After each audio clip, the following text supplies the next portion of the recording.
Esto es Facts, un podcast by Fe Razonable, donde hablaremos de teología, filosofía, apologética y temas relevantes al cristianismo. Bienvenidos.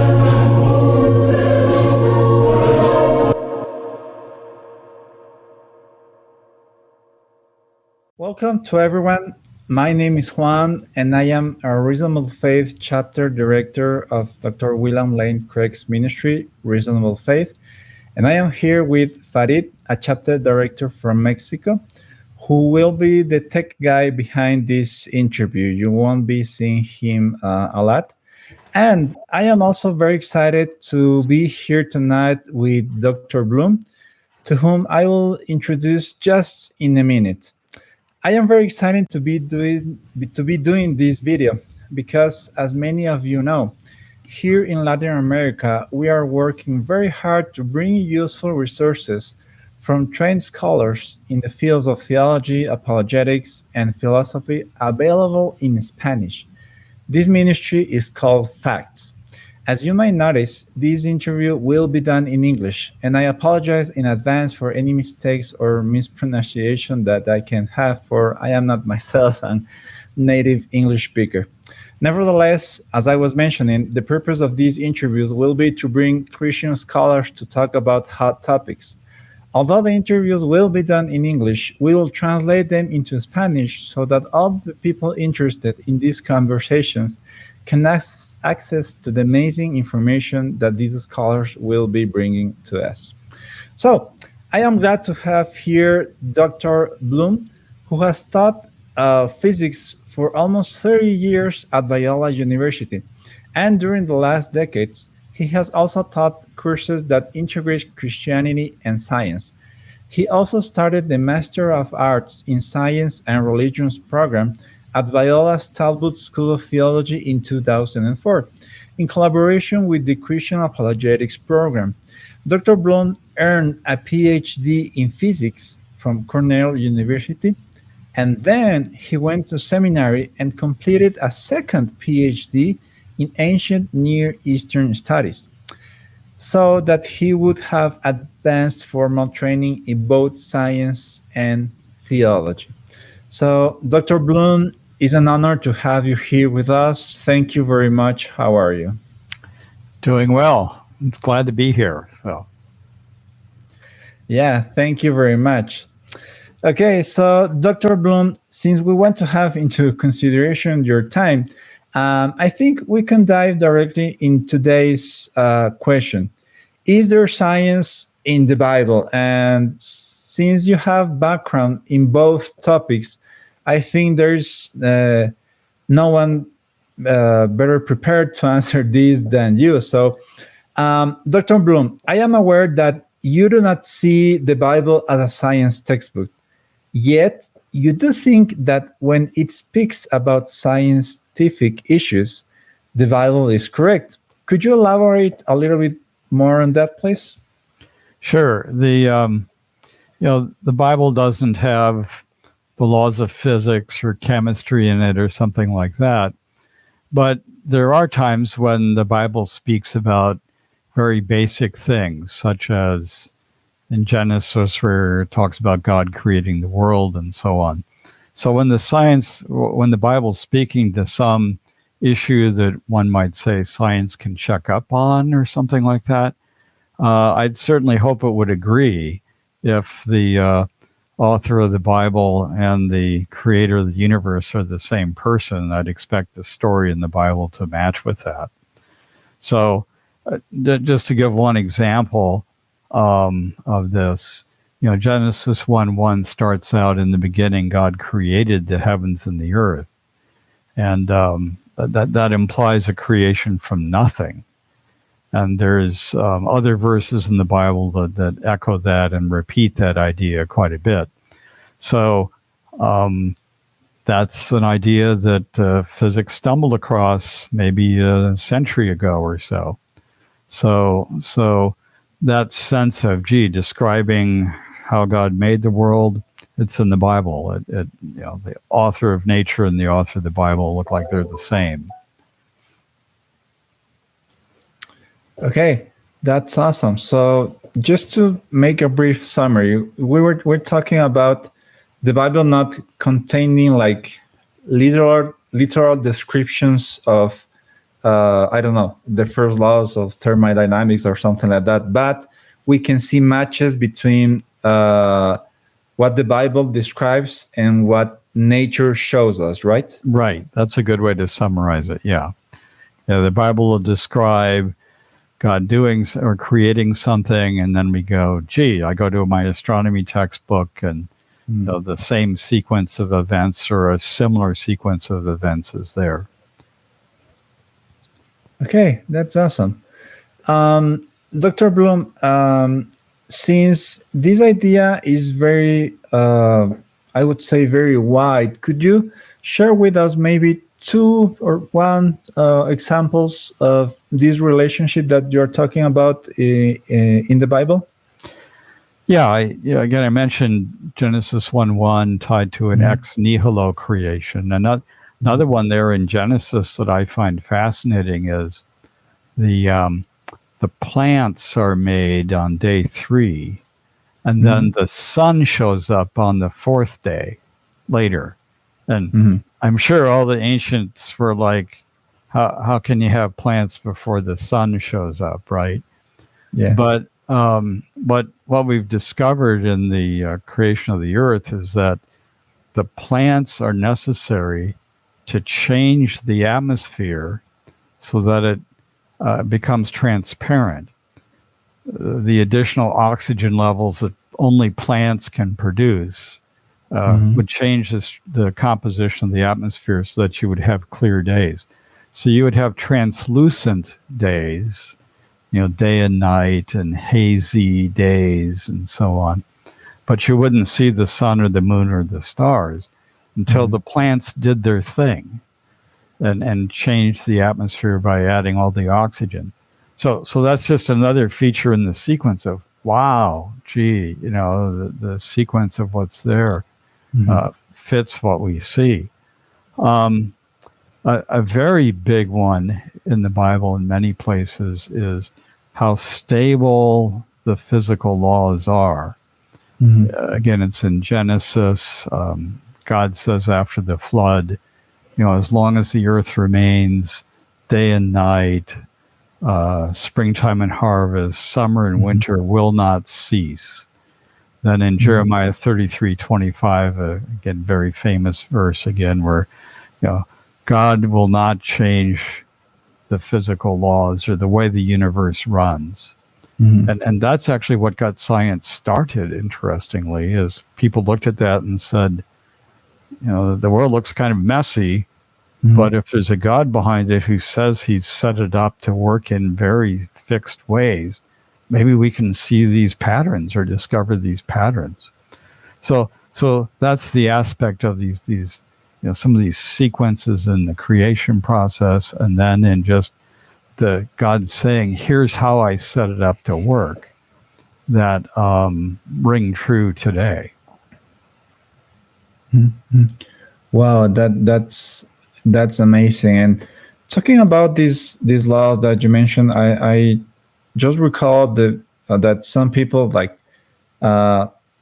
tend to think that there were some initial laws like prior to the fall, and then Adam sinned, and then these laws changed. So I guess that based on what you just said, you would disagree on that, right?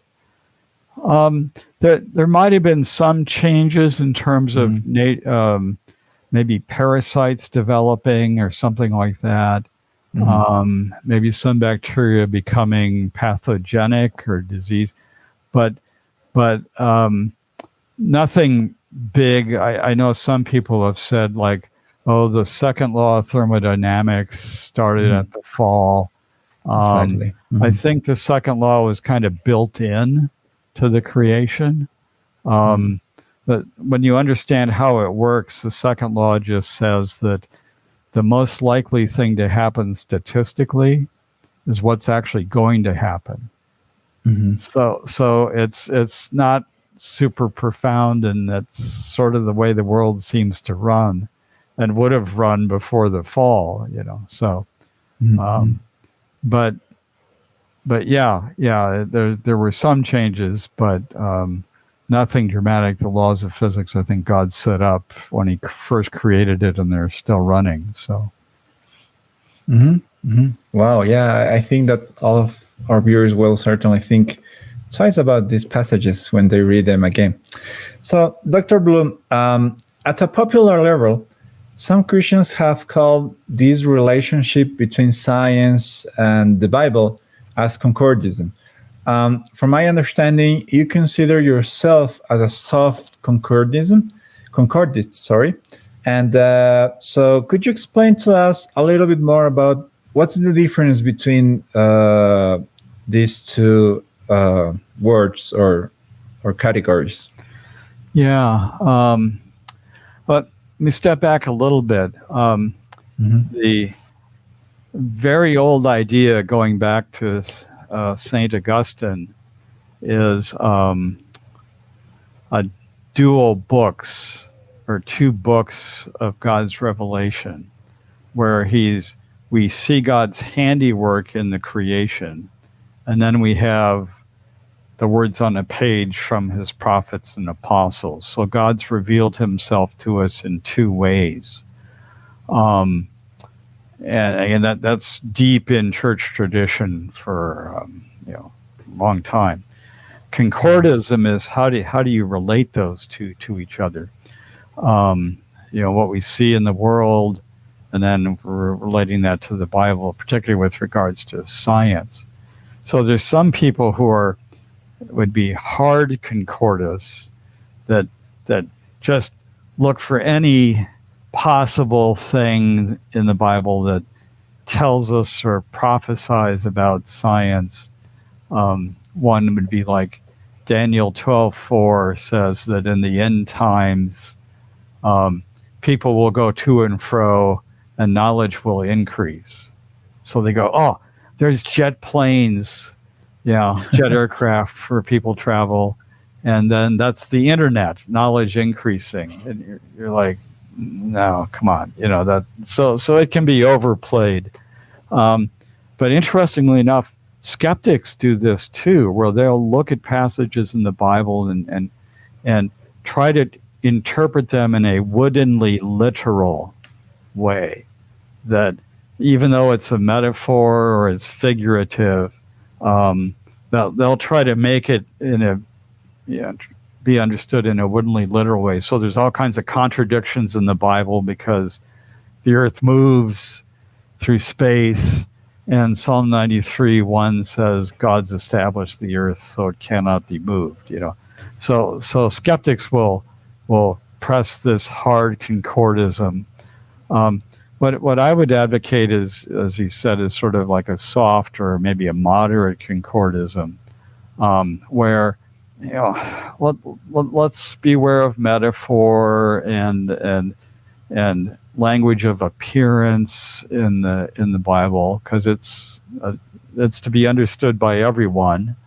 But there are passages in there that do touch on the things that God did when he created, or aspects of how God set up the world, that we shouldn't be embarrassed about or walk away from, because I think they link God's handiwork to he's the author of this book, that the two ideas are there in both places.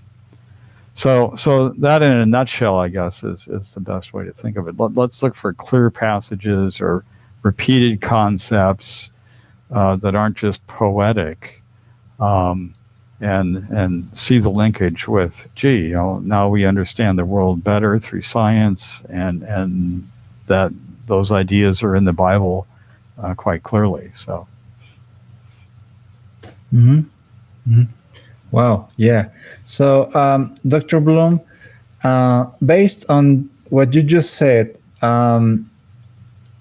we've seen that today some Christians are starting to read about this, even though it's not a a modern idea, I think. Yeah, because you mentioned that it came from Augustine, and but there are some people that think that this is kind of a new way to interpret the Bible, and they say that, oh no, this is like a concordist approach or a concordist interpretation, and therefore they reject it. Why do you think they do that? Oh man, I think there's a couple reasons for it. One is I think they've felt the attacks from the skeptics, and just go, well, we're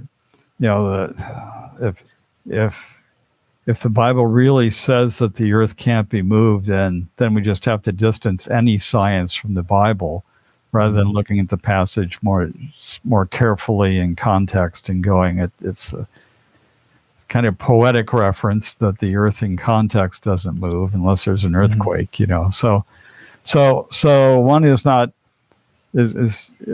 responding carefully to the skeptics' attacks is one reason. I think another one is some people out there say, well, gee, human evolution has been proved now, and so we just have to get rid of this Adam and Eve and stuff, So another one, and what's interesting there is they're practicing concordism with their understanding of science and the Bible, right? Wow. So they say, well, you can't be a concordist, Bloom, because it's like, no, wait, you are. You're just taking what you think the science is saying, and making the Bible fit it. So more people do concordism than you might think is the point there. Another reason people will give for that is that, some of the stuff in the Bible is just too fantastic.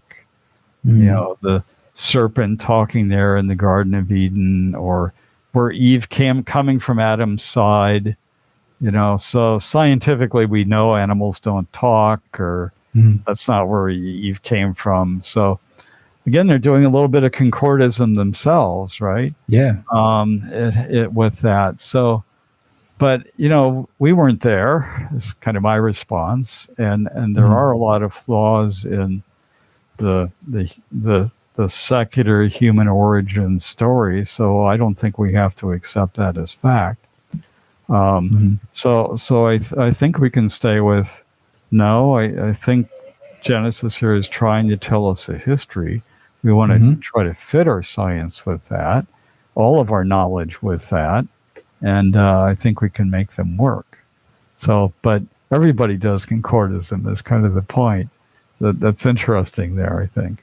So, yeah. I actually haven't thought about that. It's very interesting. So, but it is also interesting that you are not alone in this field, right? Could you mention maybe another like people that are considered to be like soft concordists, or? Oh, yeah. Let's see. Two people immediately come to mind. They're John Lennox. Yeah, he's in Lennox. England, and his work is really incredible and thorough and well done. And he's a concordist in terms of, there's just aspects in the Bible that correlate well with what we know from science. And then another person who's maybe more famous about it with it is Hugh Ross with Reasons to Believe. That the whole purpose of that group, Reasons to Believe, is to argue that science points to God. And even the latest findings of science are pointing more and more clearly towards God's existence. So they look at fine-tuning and Big Bang, as well as a lot of things involving macroevolution and human origins as well. So,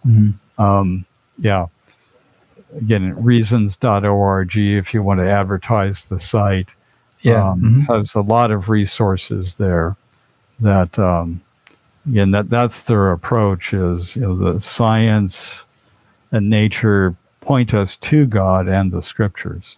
So very good group, I think. So. Yeah, definitely. Okay. So I think we are just right in the middle of our conversation, and I just want you to everyone that is watching this video right now. Dr. Bloom has a book called The Natural Sciences: A Student's Guide, where he introduces the readers to the natural sciences from a distinctly Christian perspective. So if any of you want to take a further look into Dr. Bloom's work, here's a good book. I don't know, maybe Dr. Bloom, if you have any publications, any blog that you would like to let people know to read and to get to know what you do. No, I don't publish a lot. I teach a lot, so that kind of takes my time. But yeah, I've had people tell me that the natural science book, and it's kind of, I intended it to be this way. It's really designed to be that sort of introductory overview. So if you don't have a science background, you don't be intimidated by it or something like that. Just to introduce you to sort of the history of how Christianity helped science get started. They did not, everyone thinks they're enemies today, but they started as friends. And what are some of the big issues in science today that are big discoveries in science today that point to God and make a creator pretty obvious? So, and again, it's designed for really kind of an introductory college level or high school student text. So again, if your listeners are, gee, I'm not a scientist or something, well, this is the book for you. Lennox has a book out called Cosmic Chemistry.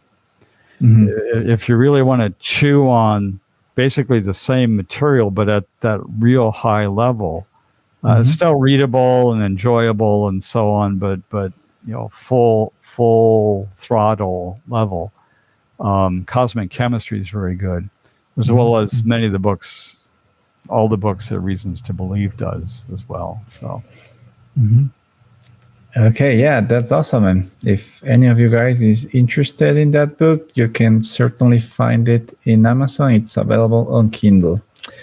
Okay, so this has been very interesting, Dr. Bloom, and I would like to move on to another topic that it has to do with the other things that we've been talking about. And this is a topic that you certainly have training on, and this has to do with ancient Near East studies. So, Dr. Bloom, could you share with us in a nutshell, what are some key points in order to understand ancient Near East cosmology? Yeah, that's a good question. And the ancient Near East is basically ancient Babylon, ancient Assyria, the Mesopotamian area. It includes Canaanites and some of Egypt as well. So this is the ancient world around Old Testament Israel, basically, is what we're looking at. And what you see there is a polytheistic cultures.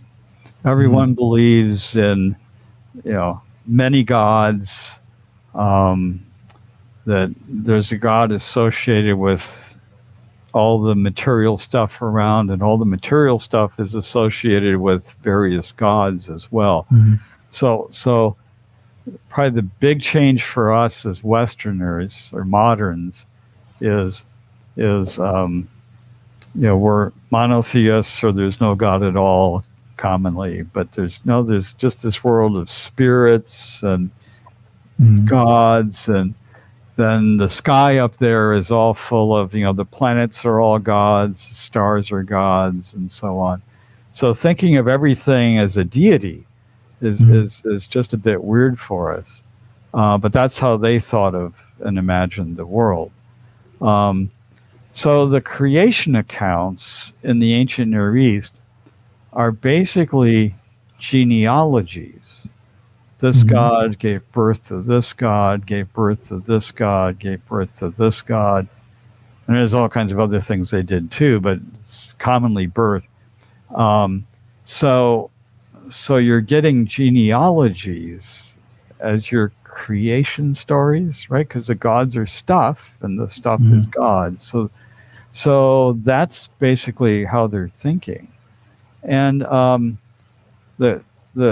question that sometimes comes up then is, well, where's the God of our region or our city in this big pile of all the gods that are there? And well, you got to look in the genealogies, and maybe there was some fighting or intrigue or battle or something where, hey, the god of this city is now the head of the pantheon. He's now the top god in the region. So it's this sort of a political elite world of gods fighting with each other, and genealogies in terms of how they're related to each other. And then the other thing that, and so there's no creator role in that particular sense. It's just whoever's the top dog at the moment. And then one other thing from the ancient Near East that's just fascinating is we, people, are just slaves. That's our role. We care for and we feed the gods, and they created us to feed them and care for them, and so we're just their servants or slaves. And it kind of reflects the political structure, where you had the kings and the nobles and the priests that the lay people served, and the gods are just a layer above that. So that's the ancient Near Eastern cosmology, if you will. Very, very different from the biblical world, where you have, just one God who's in control, and that's it. So. Yeah, it's very interesting. And Dr. Bloom, today there are some scholars, Old Testament scholars to be more specific, that have become very popular by arguing that God never reveals anything related to science outside this culture, outside this, let's say, ancient Near Eastern worldview, because usually we know that hermeneutics, or a big part of hermeneutics, is understanding the Bible in its original context. But these scholars are saying that, well, since Genesis was written in an ancient Near Eastern context and worldview, we cannot argue that they knew things about science, or they didn't even knew things about nature itself. So what would you respond to this? Oh, well, again, I've read the material, and again, I think that to say that there's no science in the Bible, for example, is, and it's in the creation accounts, or we've totally misunderstood them, sort of a thing. I think it's very creative, but sadly, I think they're wrong. Sorry, there's no more polite way to say it. Because you look at what they have to do. We have to reinterpret the Hebrew word bara, and it means something entirely different than what we thought for 2,000 years. And asa, the word to make, well, we have to reinterpret that again. And ancient peoples had no concern or interest in the material origin of things. They were only interested in the functions that were assigned to these things. And again, you read the text and go, no, they're interested in material things as well as functional things for this. And then just saying, well, everyone's been wrong for 2,000 years, and I'm the one who figured it out. There's just aspects to it that if that's how much you have to do to avoid this creation ex nihilo there in Genesis 1:1 and some of these other basic things, I think the effort that they have to do to avoid it tells me that there's something wrong with what they're doing. And the other thing that's been sad too is I see people who say, well, there's no science in the Bible.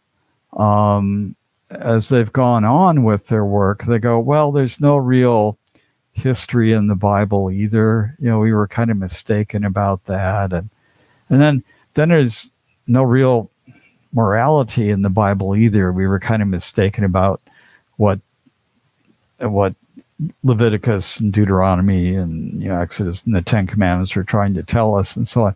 So I just look at the trajectory here and go, wow, gee, it's not just science in the Bible that's the problem. What is in the Bible is more the problem I see these scholars bringing up. Wow. And the direction that they're headed with it. I mean, I just think they've sort of left traditional Christianity behind, and not that no one's ever done that before, but it raises a lot of concerns for me, the direction that they've headed with it. So, yeah. Mm-hmm. Yeah. So it's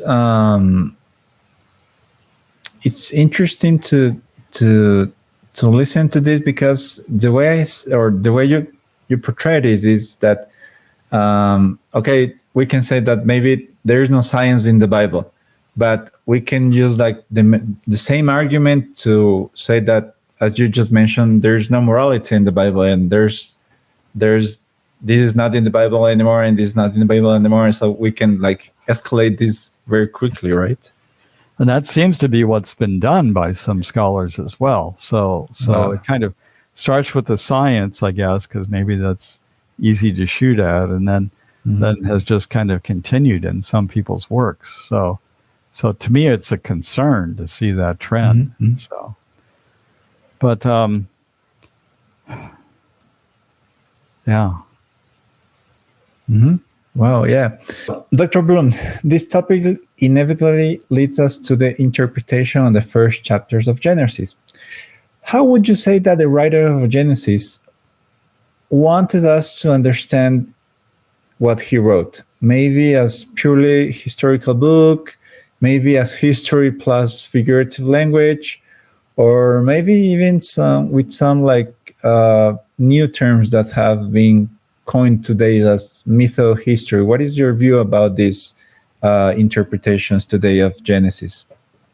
It's a good question. It's kind of a hot topic today too, isn't Mm-hmm. it? So, I think, and again, I think most scholars would agree. I think that the writer of Genesis is writing in such a way that he's wanting us, he's intending us to think that he's writing history. Mm-hmm. That he's talking about events that he thinks really happened and so on. Of course, the question is, did they really happen? But in terms of what the author of Genesis is doing, the style of the writing, the events and so on that are being talked about, really seems like there's an intent to convey that the author himself thinks these things really happen. To me, so I would say it's history, because that's what the author's intending to write. I think it's very sophisticated and inspirational as well, because it's not just a bunch of dry facts about here's what happened, but the author's trying to inspire us to just appreciate the Creator God and His wisdom and power and his particular concern and love for us. Because remember, in the ancient Near East, we were just slaves, right?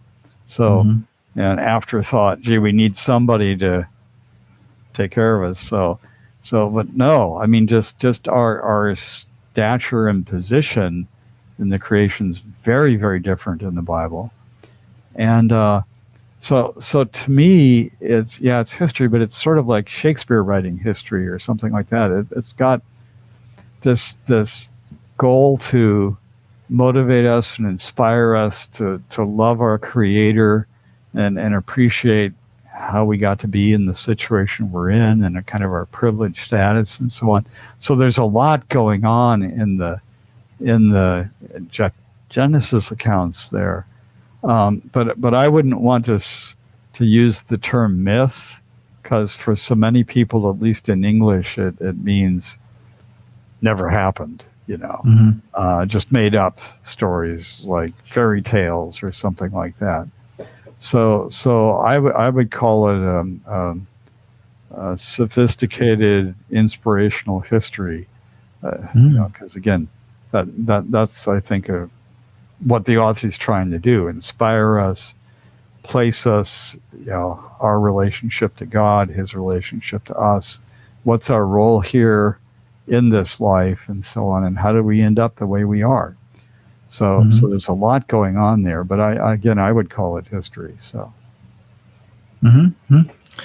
and one thing that comes into my mind when you talk about these differences, for instance, the topic about us being slaves in ancient Near Eastern worldviews, and this changing radically in the Bible.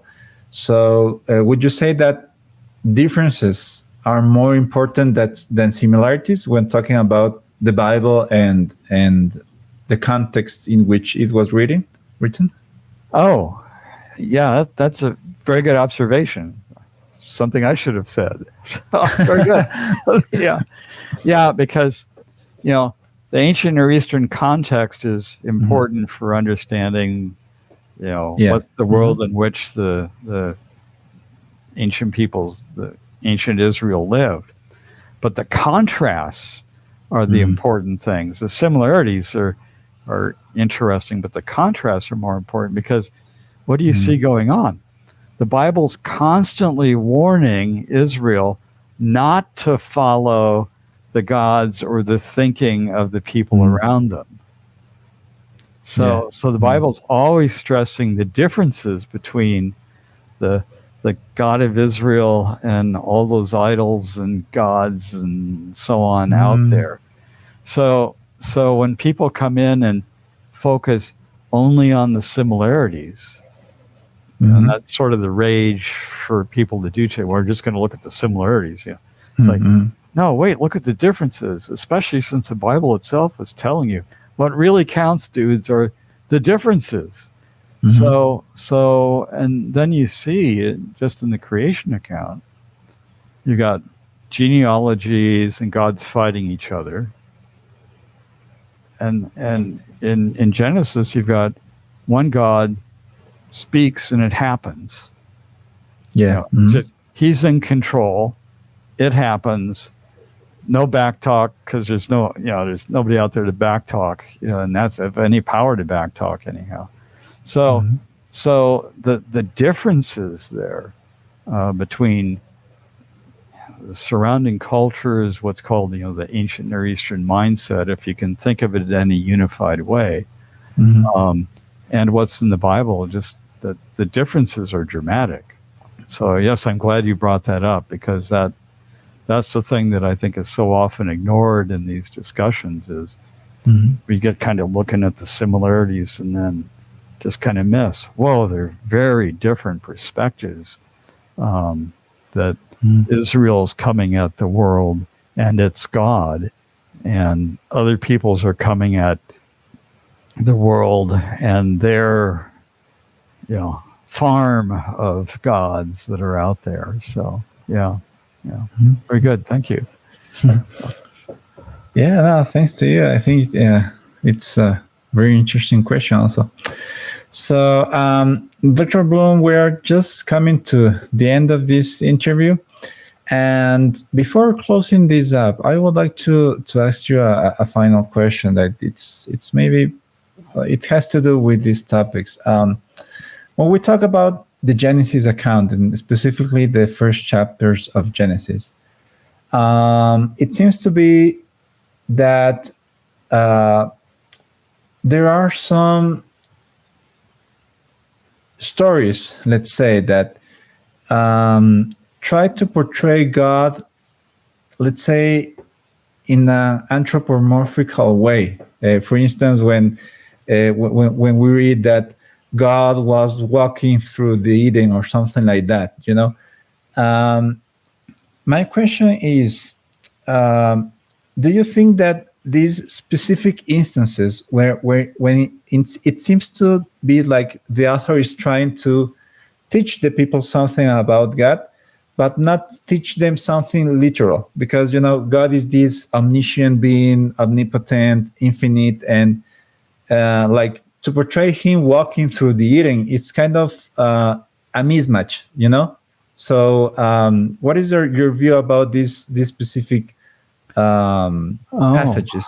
Yeah, passage like that, God appearing in the garden in the cool of the evening and talking, Adam, where are you? And talking with them and so on. I think traditionally most theologians have kind of done that the same way. It's called theophanies or Christophanies, where, God appeared to Abraham with two angels there before they went off to Sodom and Gomorrah and so on. So, so those are just situations where God or Jesus, appeared in a bodily form in order to relate to them face to face. As how do you commune with a spirit that you can't see and that's everywhere? Exactly. So to relate to us, God has appeared at various times, and in the garden would have been then one of them. In the form that Adam and Eve would recognize and relate to. So, so those are called theophanies, and that's how I would understand it. And if people want to dismiss that as myth, well, but then what do you do with all the other passages, later in history where the Bible seems to be pretty clear that that's what God was doing? God spoke to Moses face to face, it says, there in the tabernacle. So there are situations where God has done that. And back before they fell, why not? So. Yeah. I think that I agree with that. Okay, so Dr. Bloom, I think we are coming to an end of this interview. So is there anything else that you would like to add? Maybe something that I didn't ask, or maybe something that you would like to explain a little bit more before we say goodbye to our audience? Well, we've been talking kind of concordism or concordism, just to remind the audience that there's the older dual revelation picture, where we can see and understand God, some through his handiwork, what he's created. That's Romans 1:20, where Paul says, you look around you and it's pretty clear there's some powerful being who's made everything. So God's revealed himself through nature, and then we have God revealing himself through the scriptures. So to think of God as having revealed himself in more than just through the Bible, through nature, and nature is what science studies. So can we see God through science? Yeah, I think so, because we're studying God's handiwork. And to me, the value for that is coming at this as a scientist and so on, is how do I figure out which religion out there is true? Right? I mean, there's all kinds of ones running around out there, and I would want to believe a religion that agrees most with the natural world and our understandings of the natural world. So I see science kind of pointing to God, in particular, pointing to the God of the Bible, because that's why the science in the Bible theme and order there in Genesis, and just those aspects to me is important, because of all the holy books that are out there, the Quran and you name it, which one of those fits the best with our understandings of nature and what science has discovered about how the universe was formed and the earth came to be and so on. And to me, the Bible very clearly wins with that. So for the world of apologetics, trying to show how science points to God, and in particular the God of the Bible, this is kind of a valuable area. So it's one of the things in the Science and Religion program that we try to emphasize is, the fine-tuning arguments just show the craftsmanship of God in making the universe, and again, the sequence of events in Genesis really kind of square with how the earth was shaped for us to be here. So there's just a lot of things there that where the two fit, and thus, if nature is pointing to God, which God is it? Well, I think science can help us in that direction as well. Figure out which holy book is the one to keep reading. So, which God then is the one that we should worship. So. Yeah, wow, that was very powerful, I think. So I guess we could say that besides this being only just like a purely theoretical talk, I think there's a sort of applicability, right? Right. In other words, which can science or can our study of the world tell us which direct us to the true God, which one out there. So, yep. Yeah. Well, so everyone that is listening to us right now, maybe just want to play back those final thoughts. I think they are very important. Okay, so Dr. Bloom, this has been a fascinating conversation. I just want to thank you, and thank you for sharing with us your thoughts. And I will also like to thank Farid, that even though you guys have not seen him today, but he's the tech guy behind this interview. So I would like to thank also all of our viewers. I am sure that tonight's topic has been very interesting for all of you. Remember that we will be trying to do more of these interviews. So let us know in the comment section, what are the topics you would like us to engage with.